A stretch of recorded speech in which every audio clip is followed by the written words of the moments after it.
afternoon. You're watching Businessworld Live. I'm Jes Delos Santos. Let's have a look at how the local bourse closed today, Tuesday.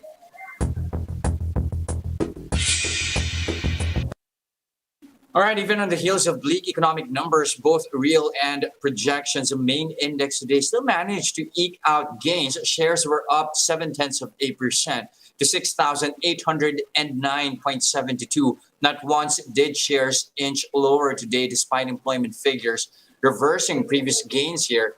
That came in at 8.7% in April, higher than the 7.1% clip seen in March. Current figures translate to 4.1 million unemployed Filipinos. Not just that, the World Bank also cut its 2021 growth outlook for the Philippines from a previous forecast of 5.5%. They trimmed projections to 4.7% after first quarter growth came in weaker than expected. We'll give you more details on those numbers later. But investors shrugging off those gloomy figures as a lot of them bought stocks today. Even offshore investors returned to buying mode here. Net foreign buying at 29 million pesos this Tuesday session. Looking at specific stocks here, all gainers edging higher by over 8%, with ICTSI heading the pack with a 2% climb. Its operations in Rio is adding rail logistics to its services via IRB Logistica. Now, it will offer cargo handling, transport, and storage services.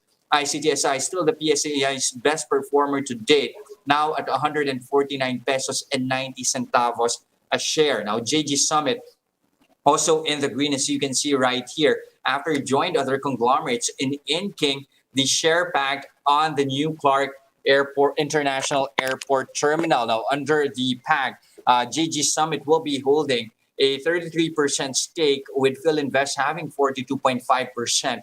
The rest will be shared by Changi Airport Philippines and Philippine Airport Ground Support Solutions. JG Summit capped off Tuesday up 1.5% to 61 pesos a share. Now, on the flip side, you have Globe, the day's worst performer, down 1.7%.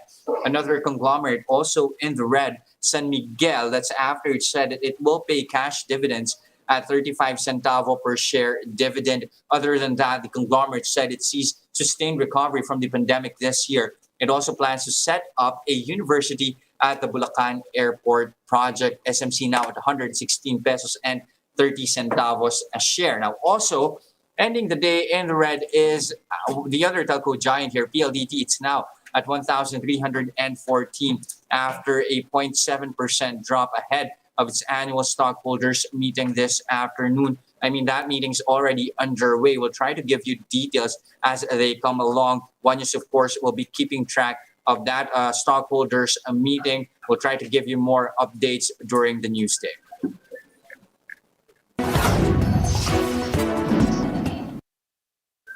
Here are other headlines we're keeping our eyes on. Economic managers see the uptick in unemployment in April as a temporary reversal of gains made in the first quarter.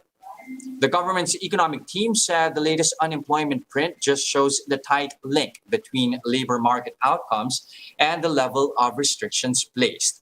If anything, they said that this year's return to ECQ left less damage to the economy compared to last year's. More than 4 million Filipinos went jobless in April after Metro Manila and nearby provinces reverted to stricter quarantine restrictions. Fresh data from the PSEi show that there were at least 4.14 million jobless Filipinos in April. That pushed the unemployment rate to 8.7%. That's higher than the 7.1% recorded in March and among the worst in developing Asia. Sa previous survey rounds, pag nagkaroon tayo ng stricter restriction, of course, movement ng mga manggagawa natin ay restricted din, at yun talaga tumataas yung ating unemployment. May mga sektor tayo na naapektuhan. Now, the MSME sector, which employs more than 90% of the country's total workforce, remains distressed. Many have been unable to reopen. ECQ was imposed around, from the data gathered by the DTI, there were around 1.5 million unemployed Filipinos. And this has improved, and we now only right now, from the MSME side, because MSMEs contribute to around 60% of the employment rate. So there are still around 500,000 Filipinos that are unemployed now. So, we're hoping that with the improved condition in, in the country, with the GCQ with restrictions now, with improvements with the vaccinations, we're hoping that more businesses would reopen, and of course more Filipinos would go back to their jobs.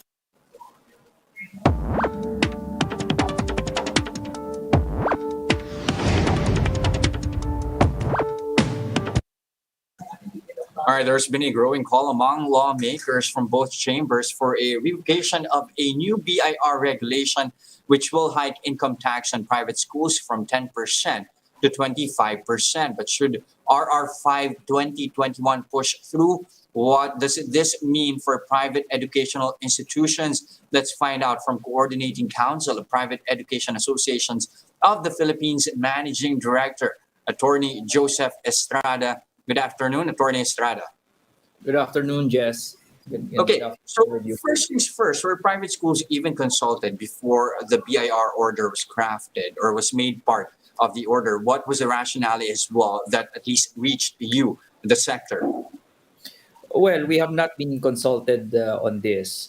The Revenue Regulation 5-2021 was issued last April 8th of this year, just after the CREATE law was enacted into law last March 26th. And it basically raises the taxes for the proprietary educational institutions from 10% to 25%. So this is equivalent to 150% increase. And while on the other hand, the CREATE is actually lowering the 10% to 1%. So we see this as something that will contribute to the economic woes of the schools, and might even add up to the number of the schools that would close in the coming school year. Now, Attorney Estrada, you did mention about that provision under CREATE reducing tax rate to 1% for 3 years. Is that already in effect? And if it is, how's that benefiting you so far? Actually, that is already in effect, and not only that, it is given retroactive effect. So the lower tax rates, the tax rates under the CREATE law, actually already has retroactively taken effect since July of last year. But unfortunately for us, since the Revenue Regulation 5-2021 does not lower the taxes for the proprietary education institutions, but rather increase it to 25%, and you can imagine the impact on our educational institutions. So, in effect, Attorney Estrada, is that in a way an abolition of the preferential tax treatment under CREATE? Yeah, that's exactly what we are appealing, because the revenue regulation is taking away the preferential tax rate given to proprietary educational institutions over the years, over centuries. Even before the tax code was called the tax code, the proprietary educational institutions have already been given that 10% preferential tax rate, and this would be the first time that, if ever, that the private educational institutions will be taxed just like any other corporations. Okay, and what might be the aftermath of this, especially considering that we're still in the middle of the pandemic? Well, it's not hard to imagine that, given that just for the current school year, around 900 schools closed down. And because of the substantial reduction in enrollment, we've seen almost 1 million of students in the private sector not being able to enroll, and around 500,000 transferring to the public school system. Definitely, this will contribute to the economic problems of the educational institutions, and we may expect many more of the schools to close down before the start of the next school year, which is 2021-2022. Now, just to clarify, you did say 900 schools, to be exact, private schools. These are private schools, yes, according to the Department of Education. Okay, now what might this mean as well for students and teachers? Well, as I've said, the immediate effect would be we're expecting a lot of the schools would close. And if ever they are able to survive, the next worst case scenario is that it will drive up the cost of education Mhm, higher. mhm, And then, of course, this will be passed on to students. As we all know, the private schools operate through tuition payments of the parents. It is tuition funded. It's not funded by our government. This is at no cost to the government. So that's a natural consequence. It will be passed on to students mhm. and parents. So what's the game plan now? Are you at least planning to bring this to the courts? Well, we have continued our appeal. We submitted a signed petition to the president last June 4. And yesterday, we also filed a petition with the Court of Tax Appeals, a petition for prohibition and asking also for a temporary restraining order to stop the implementation of Revenue Regulation 5-2021. Okay, now shifting the topic a bit here, should classes remain online? And pretty much we are expecting that to still pretty much be the trend come next school year. How much of a problem is this setup going to be for private schools? Or Well, as is we it something that you have already adjusted to at least? Well, the problem really with the private sector, it's not really much of a problem in the transition from the traditional to the online and the flexible learning because this mode has already been in place even prior to the pandemic for many of the schools. But the problem really is the decline in enrollment because the transition to the flexible learning, especially the online, it also has costs. So, but nevertheless, we expect that that flexible learning will be part of mainstream delivery of education come next school year.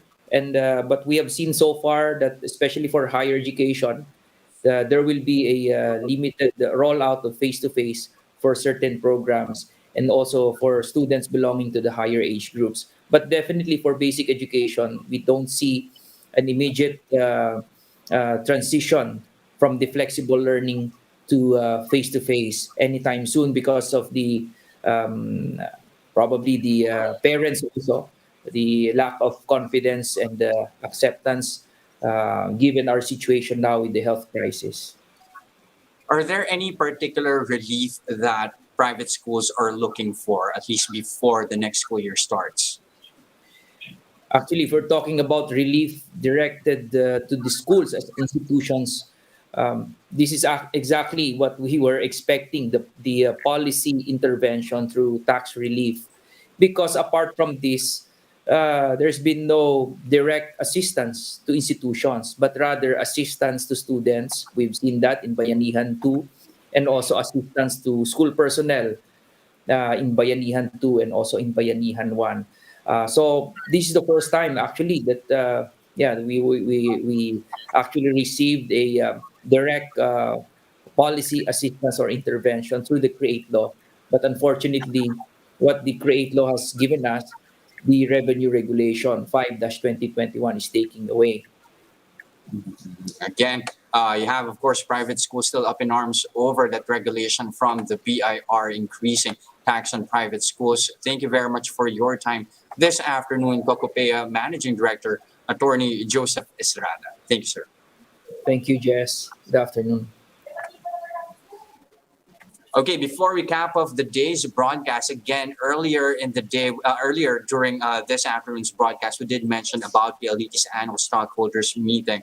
Again, prior to that meeting, PLDT was at 1,314, down by as much as 0.7%. Now, we have more details coming in from that meeting. So far, PLDT has said that they are setting 2021 capex at 88 billion pesos to 92 billion pesos. The outlook as well for their core income would be at 29 billion to 30 billion pesos. Again, One News is covering this stockholders meeting. We are going to try to give you more details later on in the news day. But so far, again, capex at 88 billion pesos to 92 billion pesos for 2021 for PLDT. Now, and those are the biggest stories this trading day, June 8, 2021. Catch Business World Live again tomorrow at 9:30 a.m. for the market open and 3:15 p.m. for the market close. I'm Jes Delos Santos. We are One News. Mask on, wash hands, and stay safe, Philippines.